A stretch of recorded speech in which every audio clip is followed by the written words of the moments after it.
right, we're ready to start our final session, a conversation, and I want to invite people in the room, if you have a comment or a question also, to simply raise your hand or wave, and we will bring that into the conversation while we're also monitoring off the Zoom.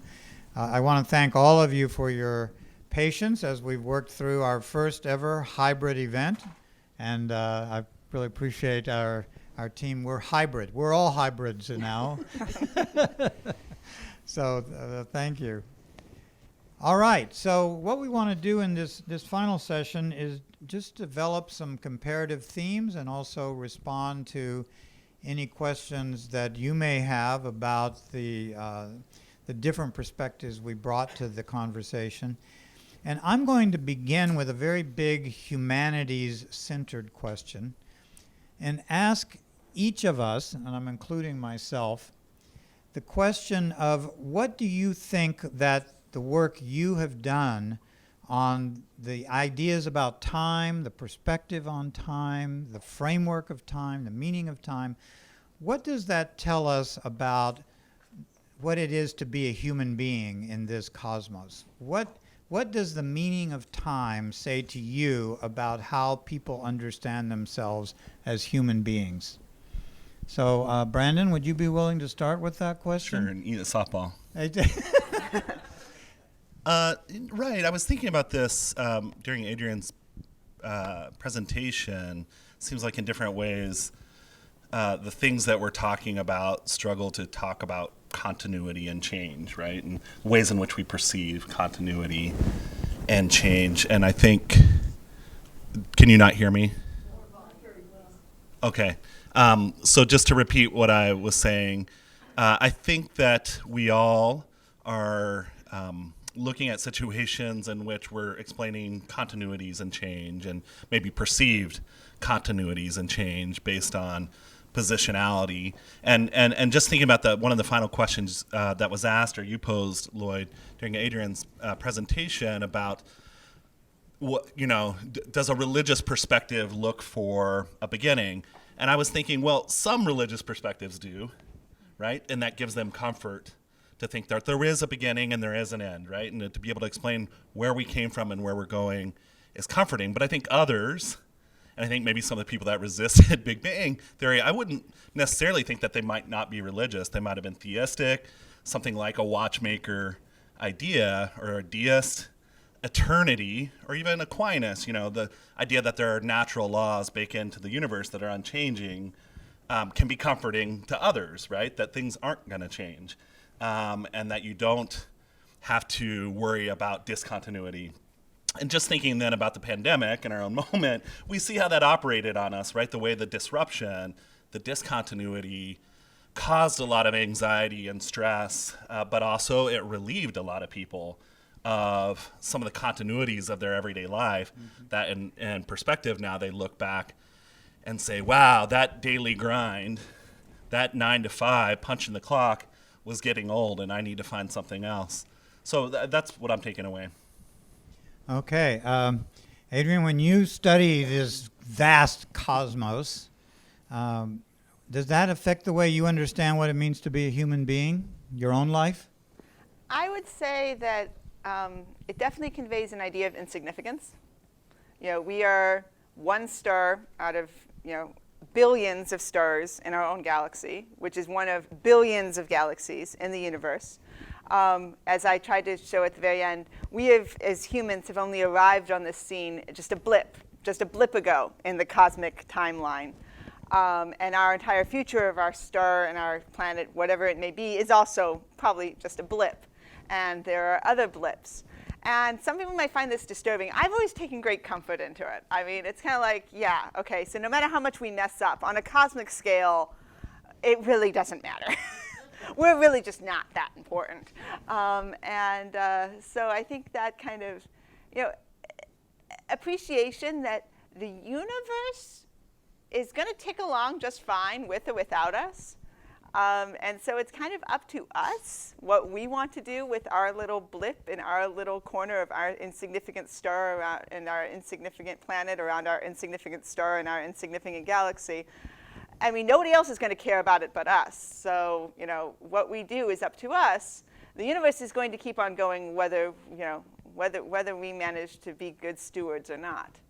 And I take some comfort in that we're just really not that important. So I find that a really interesting point because it links up with what I've been thinking and what I was also talking about when I was trying to describe the whole construction of time zones and daylight savings time, and that there is no absolute natural reality, that what we construct in our minds, even this knowledge, it's an attempt to make sense of it, but that human beings and human thought has a tremendous impact in how we not only structure our individual lives, but how we understand the universe. That in some ways it shows our utter insignificance. In another way, as you were just saying at the end, it shows how significant what we've made of it can be. And the whole dialectic of existence, that sounds like a philosophical term, the whole dialectic of existence is sort of mediating between these vast things that happen without any input or significance from us at all, mediated by what we as human beings do to make sense of it, to understand it, to describe it, and give it meaning, which may or may not have any wider significance. So time strikes me as a way to connect with the ultimate philosophical and scientific questions, because we can't fully understand it except we know that it reminds us of our own impermanence. I think you made that point very well. Even the planet is very impermanent. Okay, well, let's open this up to anyone in the room, or I'm going to start taking questions off of the chat as well. Maybe I'll start with a question over here. Brent. This is probably for Adriana, but y'all can take a stab at it too. I'm thinking about TV coverage recently on UFOs and sort of the relationship of biology to physics. I think you said the closest star is 4 million light years away. 4 light years, just 4. Just 4 light years. Do you think we'll ever develop some type of vehicle to move us to where we could ever maybe find out if there's anybody else out there anywhere? Is there light out there somewhere that is feasible that they could ever get to us, or we to them with light years being how long it takes? So let me just repeat that for our Zoom audience.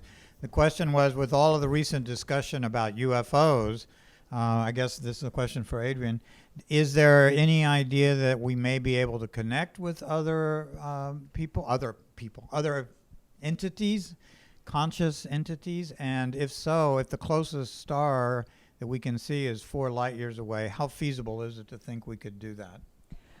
So, I mean, it's kind of a paradox. On one hand, it's very hard. I mean, 4 light years is a long way. And that's just the nearest star besides our sun.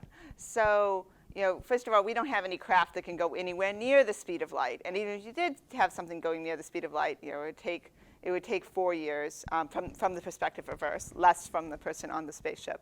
This is one of the reasons why, when you have science fiction, I love science fiction. I'm a huge fan.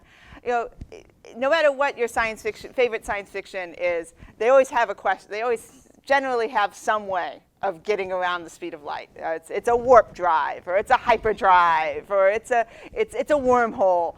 There's a reason why you need that. If you're going to have some kind of galactic civilization, a united federation of planets, a galactic empire, you need some way to get around this.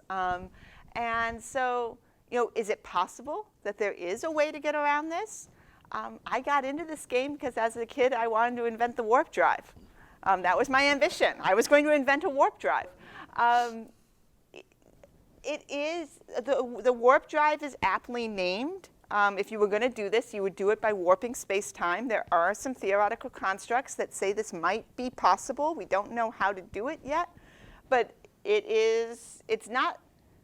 Crazier things have been invented. It's not totally out of the realm. We have no idea how to do it yet. We don't even know 100% if it's possible, but it's not without some grounding in physical reality. But if you're going to have a galactic empire, you're going to need some kind of, with spaceships. It's going to be complicated. It's going to be exotic. We're not just talking about better engines.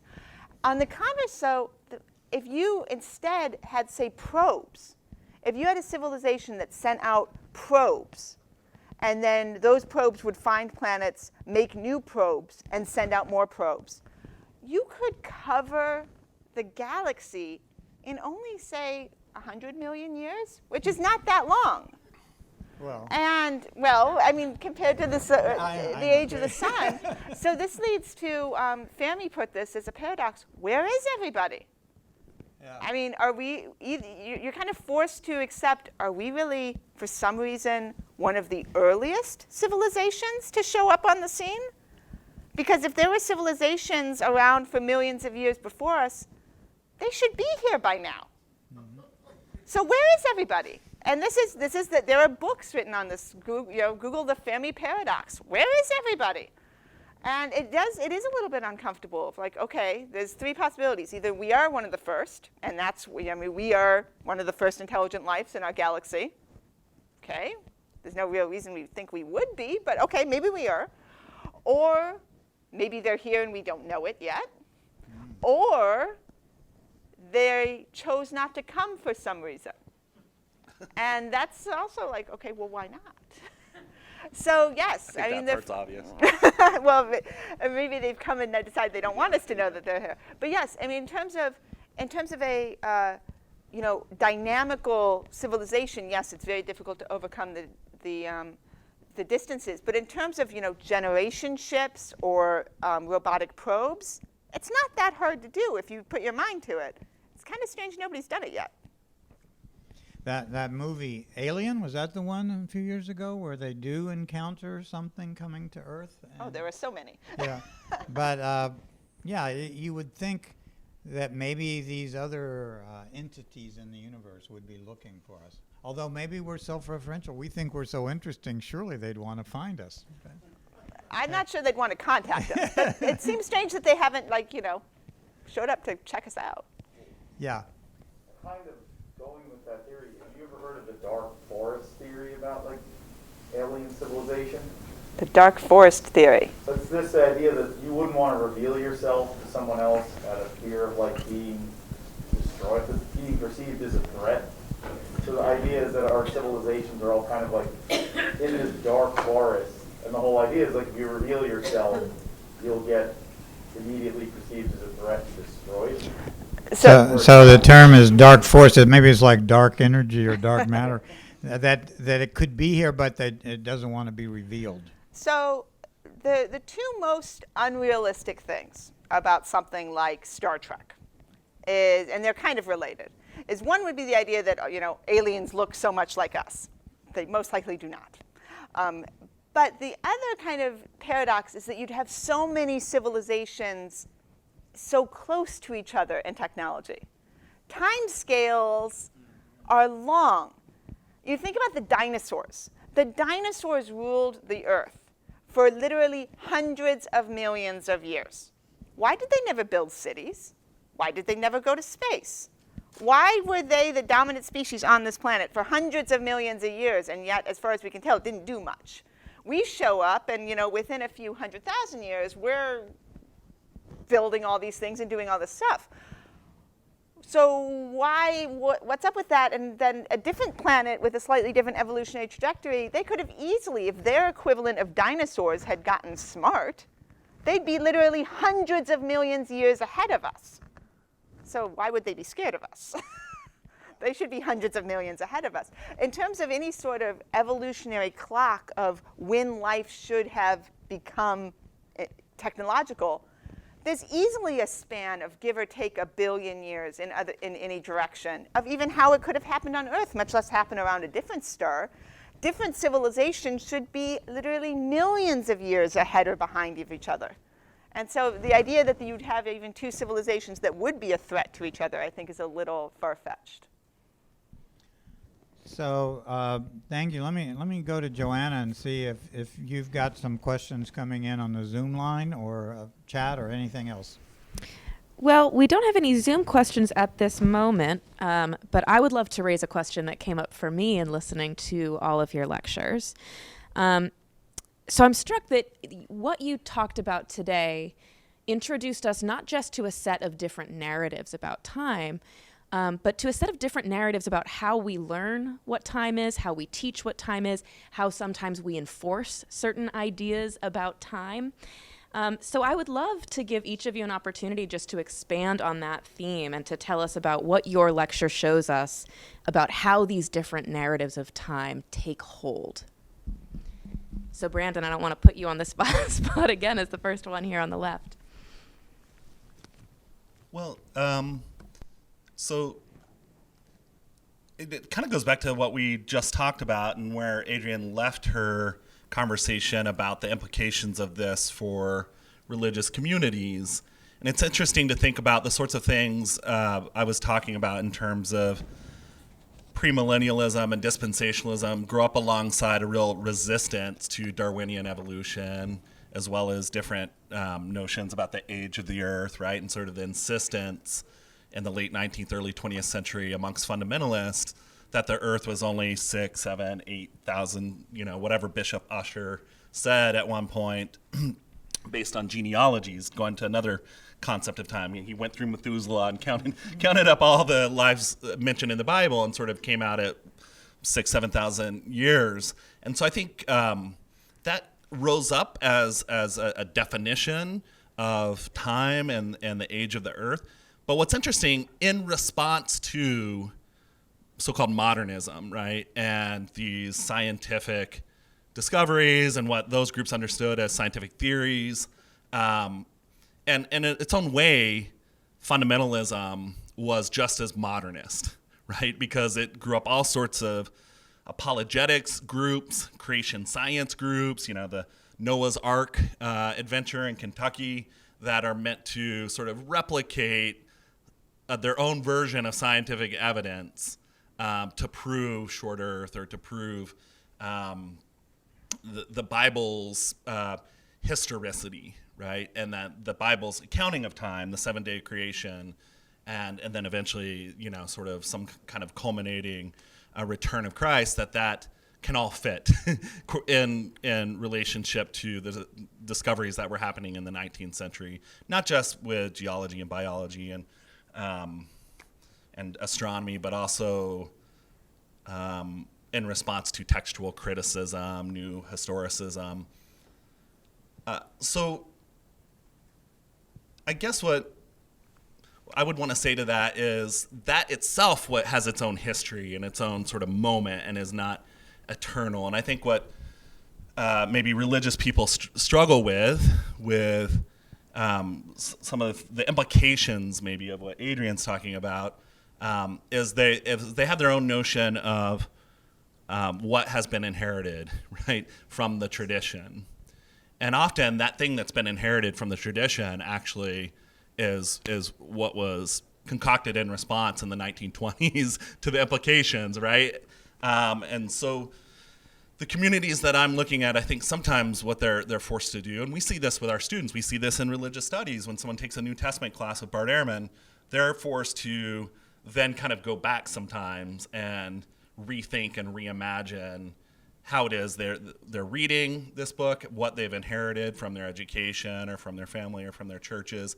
But it doesn't always mean, and it gets to that point about the Big Bang, why people didn't see that as a potentiality for a religious imagination, why the reaction was as a threat. It doesn't always mean that learning these things, I think, is ultimately threatening, but it does cause you to have to kind of re-theorize things and reread things and reimagine how it is that you can make significance for yourself in light of that new information.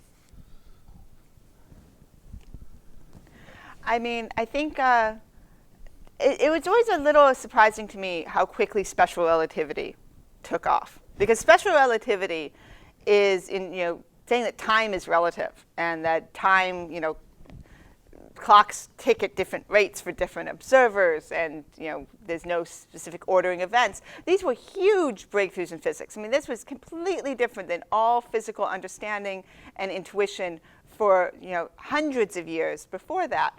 And yet, special relativity was embraced very quickly by the physical community, partly because it solved some problems that people were having, and it solved some mysteries that were out there about light and how light behaved.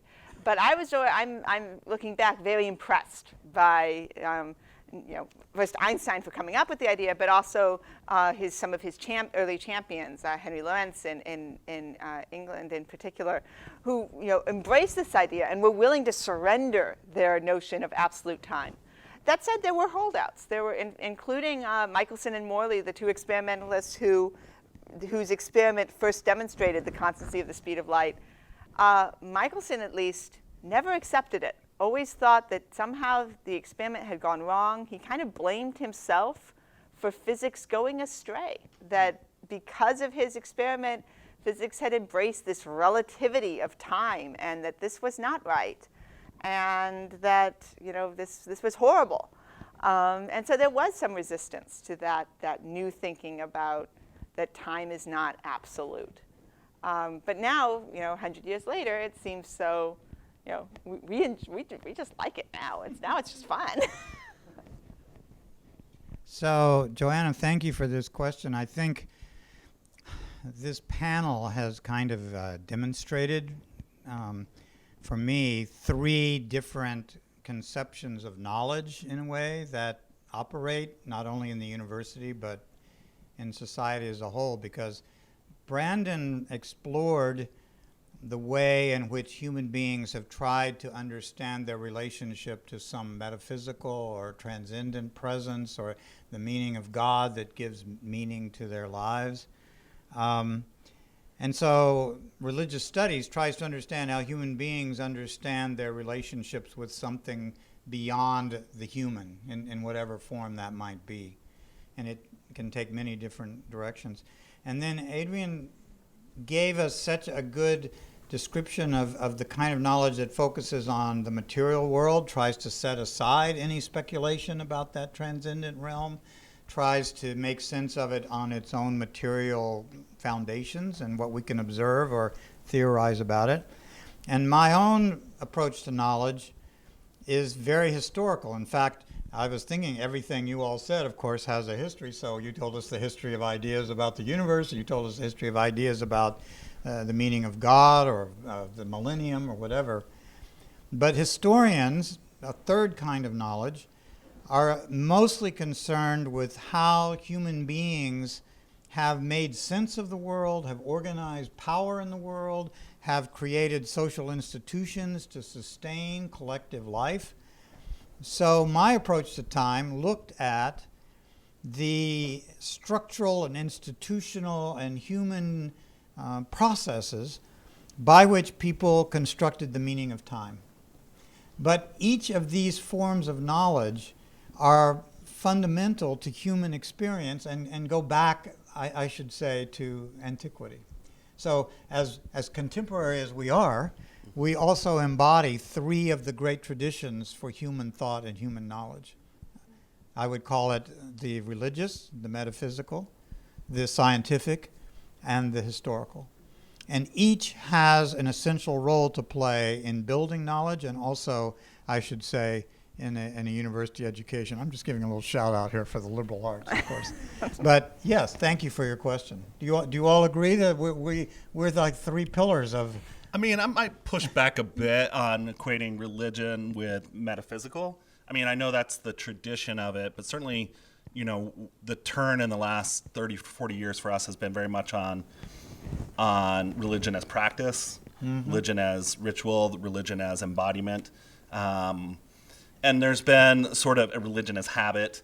And so they're often, and I think it's a particularly Western, to go back to the history of things, a particularly Western idea to equate that term religion with the metaphysical or the speculation of the metaphysical, as opposed to the everyday, the lived, the practiced, and the way that habit or ritual or embodiment occupy our daily lives. So I don't know that it's a maybe that the inherited tradition of the way that religion has been talked about in the West does represent a particular fascination with beliefs about the metaphysical.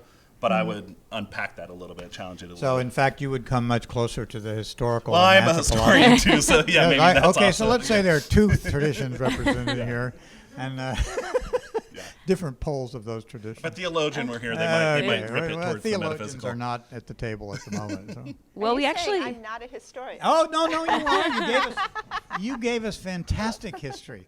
I was just bubbling with historical enthusiasm as you spoke. Go ahead, Joanna. We actually have one quick follow-up question about religious studies. Joe Sitter asks Brandon about your cautiousness about talking about universal commonalities between religions, and just wants to know, is this a lesson that historians have pretty much across the board learned in terms of talking about religion? Right. So, I mean, I think it actually deeply connects to what Lloyd was saying about colonization and the way that the concept of time and labor were, invented in contact with the sort of imperial spread and also then imposed. I think the same is true about religion. Religion, as it's been talked about in the West, by and large was a colonial concept, a concept based on Western notions of what constituted religion. This has been written about by probably most famously Tomoko Matsuzawa, The Invention of World Religions.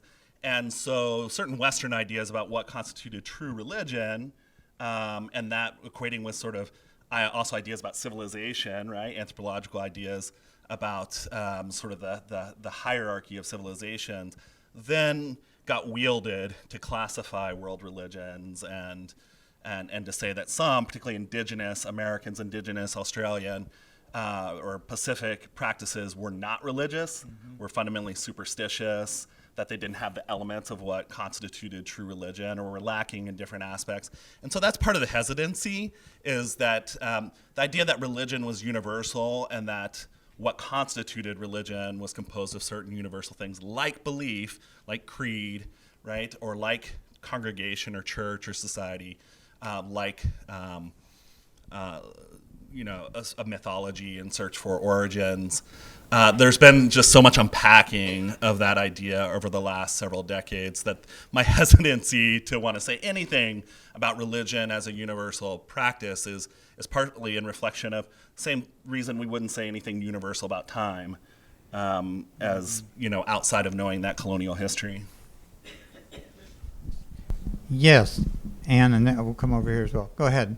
So, looking at Chester Arthur's convening of a standardized time group, it's kind of clear that Western civilization won out in that argument, and looking at the imperialism that had happened across the world, that somewhat made sense if you're Hong Kong, but if you're the rest of China, this is a total alien concept. So how did that roll out in the parts of the world that were not Western?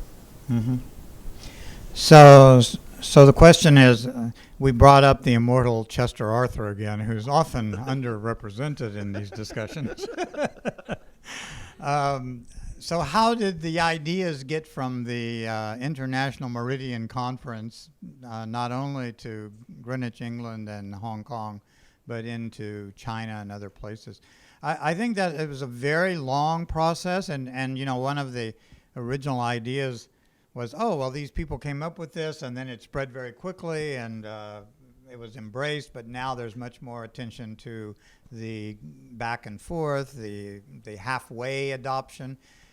I think the explanation would be that as places like China came into the global economy, so they have to have international airplane timetables, they have to have shipment orders, they have to operate within a global capitalist system, really a trading system, even if they're communist in some way, that it just became more practical and pragmatic to use these categories of time. And so, we don't, people now don't usually say the year 2020 AD, they'll just say 2020 or 2021 of the Common Era. It's just the convenience of having a common reference point. And increasingly, people recognize this all over the world, even in places that were not directly colonized like China. Interestingly, I believe I've read that China still has only one time zone, even though it's huge. But the idea there is, well, everybody in China at least is on the same time. And yet when the Chinese set a timetable for a flight coming from Shanghai to San Francisco, they have to use the same international system. So I think it's kind of useful and practical. And then as it gets embedded in systems of commerce and trade and other kinds of communication, it does become the way in which people think about the world. But there are still many calendars used. I mean, people in Islamic cultures still refer to Islamic years in the calendar, or Jewish traditions. And so it's by no means the only system, even now. But it is the system, I believe, of international travel, international commerce, and trade. It's sort of like if it was needed for pragmatic reasons, just as timetables were needed to make the trains run on time within the United States in 1885. Well, can I jump in there real quick to say that I think the pandemic moment has also made us more appreciative of critiques of capitalist time too, right? Mm-hmm. And you pointed it out in your presentation, the ways in which that compels us to do things, and we might live a life. You may have seen this film Nomadland. I caught on an airplane flying through space 2 nights ago, and there was that theme in there even before the pandemic of looking back at your life and saying, where did it all go? And I think the pandemic, also, I don't know, might inspire some imaginations. Not that we can get outside of that sort of the pragmatism of what you're saying, but imaginations of how we cannot be on the clock. I do think the model of time management that emerged in the high industrial revolution of the 8-hour day, the 40-hour week, the workplace defined by those hours, that is definitely evolving. And let's imagine, do a little time travel, 300 years into the future, people may not organize their work lives and labor in this time frame at all. It could change. But I think there'll still be need for some way of connecting time across the planet, and time zones are just useful for that reason. Yeah, go ahead.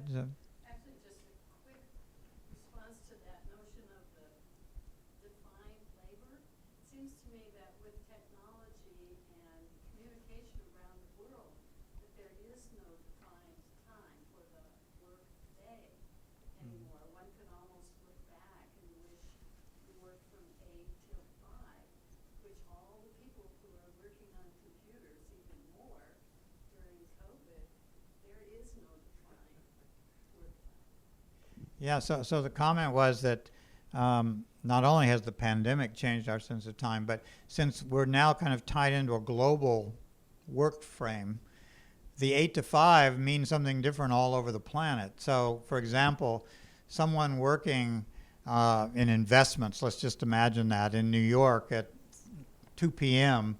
is in contact with somebody in Singapore where it may be 2 or 3 o'clock in the morning, and maybe they're working together.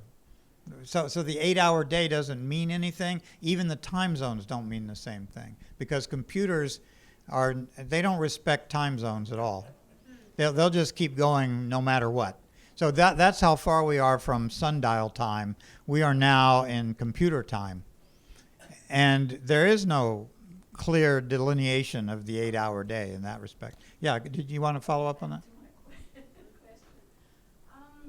seems to me there's sort of a fourth dimension of time, and I would call it emotional time, so that each of the times you're talking about have units, and they can be time is defined by units, historical, scientific, religious. There's always a definition. But when Proust and Virginia Woolf are talking about time, it would just call it emotional time. How does that fit into these other concepts? Because it seems to me there aren't any units by which one could uniformly measure that. So let me repeat the question, and then I'll let. So the comment was, what about emotional time? Which, even if we think in terms of global time zones or something beyond the 8-hour day, how do we make sense of emotional time, which doesn't fit these units? And we can see this already with people like Virginia Woolf and Marcel Proust, but many others. I just use those as examples. Brandon, how would you respond to that? I was thinking about the work of a religious studies scholar at the University of Chicago, Jonathan Z. Smith, who talks about, this is also related to space, topic and utopic space, topic and utopic time, meaning topic as in located space, right? And that religious sensibilities might have very strong sense of that. Jerusalem, for instance, right? The very strong sense of a specific space connected to specific history, connected to specific rituals, depending on if you're Christian or Muslim or Jewish. And then there's also utopian, time space, which is not bound by the temple and not bound by the unitary notion of time, right? It's imaginations that have freed themselves of that. And I think part of what you're talking about maybe gets into utopian ideas that you see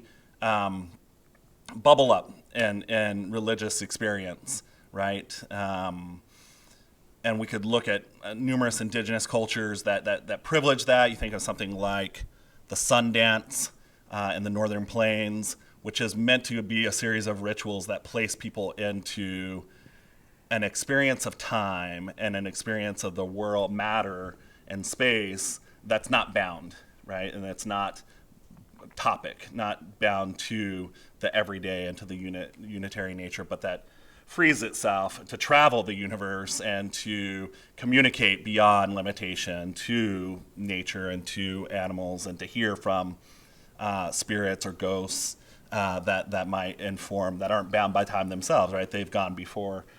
So I think that's, that's a helpful term for me to maybe think about what you're talking about, is think about topic as the sort of organized rituals of space and time, and utopic or utopian conceptions of space and time.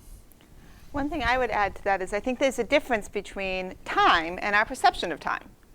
I mean that there is a reality beyond our perception of reality. There is a physical reality, and that physical reality has its clocks and it has its time. But of course, our perception of that, our minds work in very complex ways, and absolutely, our perception of how time passes, that time can move slowly, time can move quickly.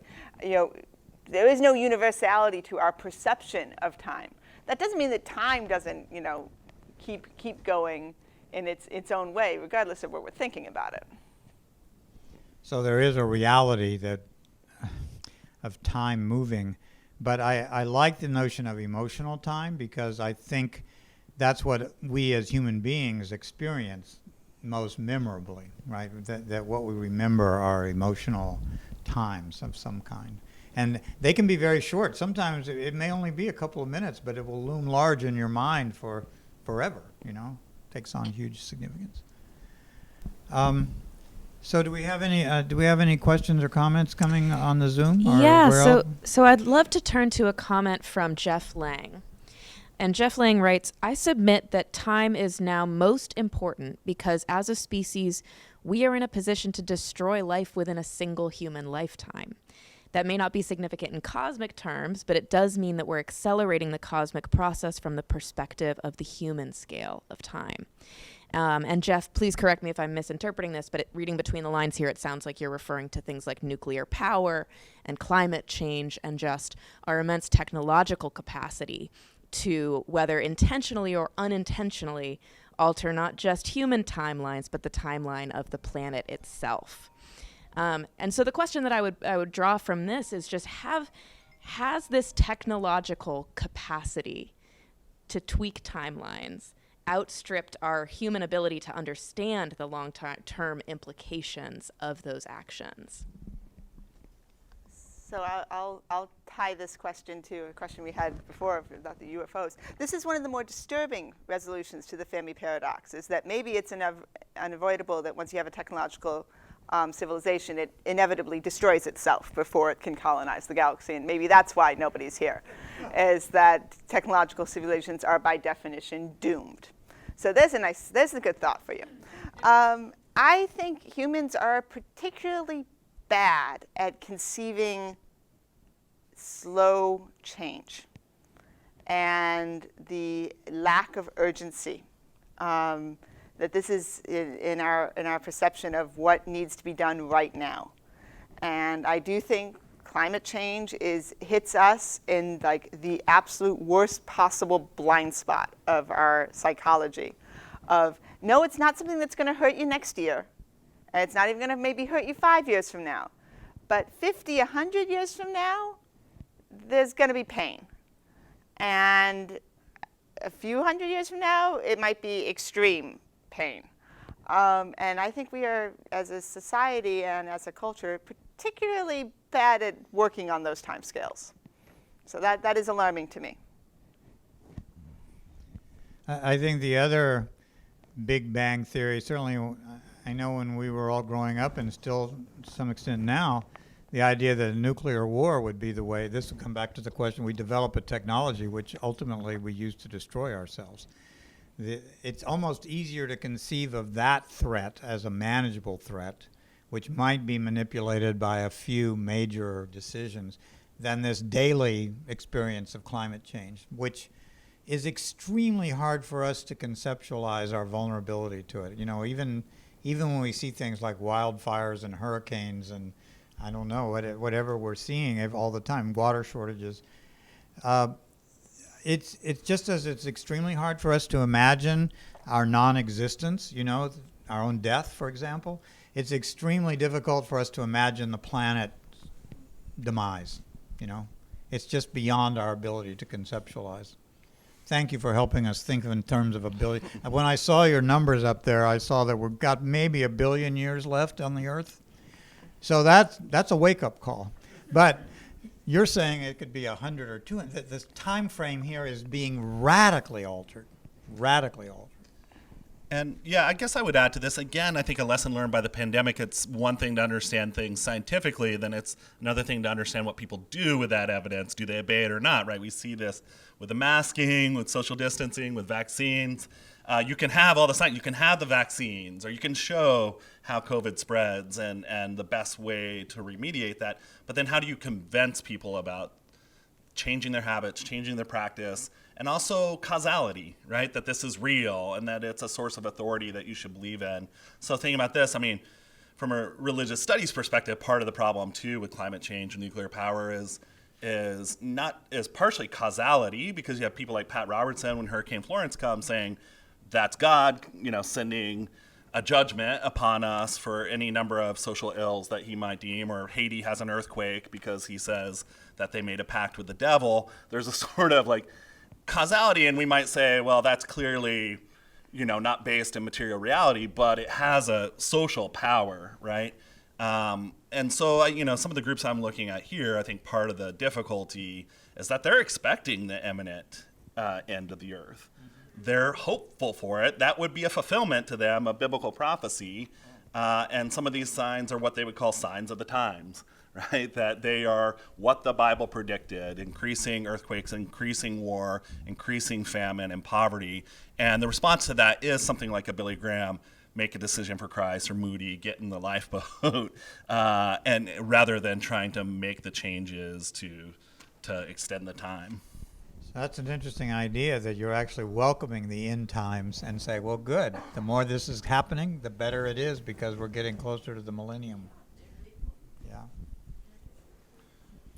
Okay, are there other comments or questions? And Joanna, do you have one more? Yeah, if there are no other questions here, one big final question that I would love to hear your reflections on is just about what if any long-term impacts COVID will have on how we as a society conceptualize time. What do we value? What makes for a day well spent in a post-pandemic America?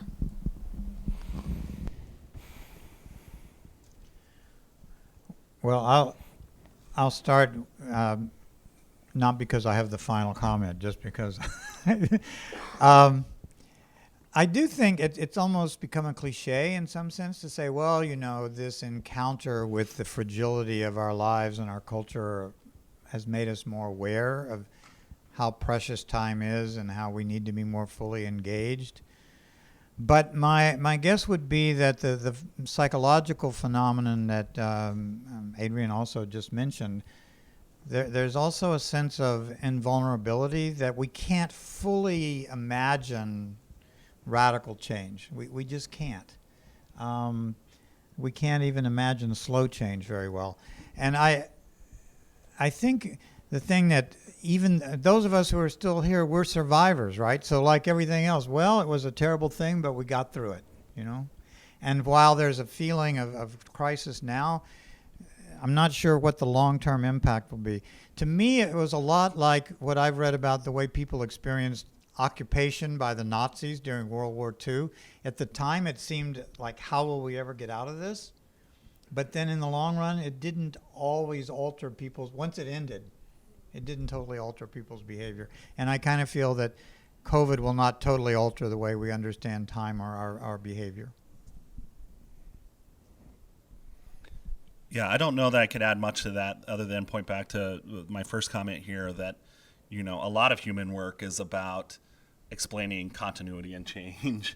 And too much change leaves us hungry for a continuity or perceived continuity of the past, right? And too much humdrum 9 to 5 continuity can leave us longing for respite and vacation and a utopian break from it. And so I imagine that we'll always be, to echo that, triangulating between whatever it is we're most feeling at the time, that things are, you know, nothing ever changes. I need some kind of break, to, well, this was a break, and now I'm anxious for things to get back to the before times, get back to everyday life as I knew it before.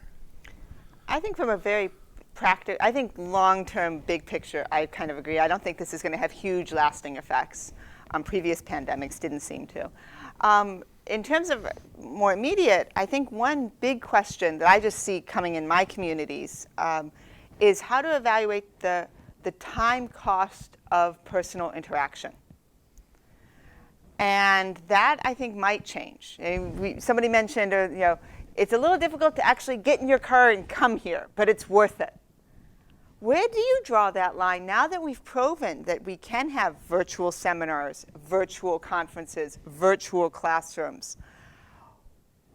Where do you put the value of the grind of the commute versus the benefit of being in an in-person office?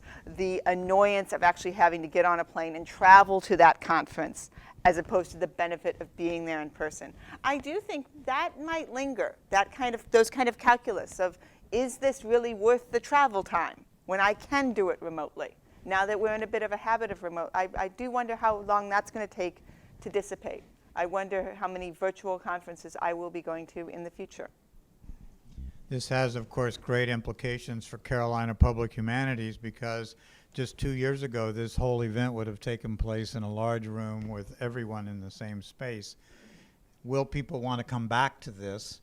Will they say, you know, it's just easier to sit at home and watch on my computer? So yeah, this is why I want to thank all of you for being part of an experiment in hybridity. We're finding our way forward toward the future. So there are no more questions, and I want to thank Brandon and Adrian for being such wonderful participants in this event. I want to thank all of the people who came to be with us at the Silver Spot Theater. I want to thank Paul Benici for running the techno wizardry. The in-person audience got to see what happens behind the scenes at a Zoom event. I want to thank Joanna for her comments and questions. I want to thank Vicki Breeden for her amazing work. And one last time, I want to thank Susan Landstrom, not only for today, but to speak more generally in terms of time, for the last 36 years. This is the end of the last seminar on your watch, and we couldn't have done it without you. And thank you so much, Susan. And finally, I want to thank all of you who are watching on Zoom, and we'll hope to see you again very early in the fall as we launch our new programs in person and maybe partly on Zoom. Thanks again, Brandon. Thanks, Adrian. Goodbye to all of you.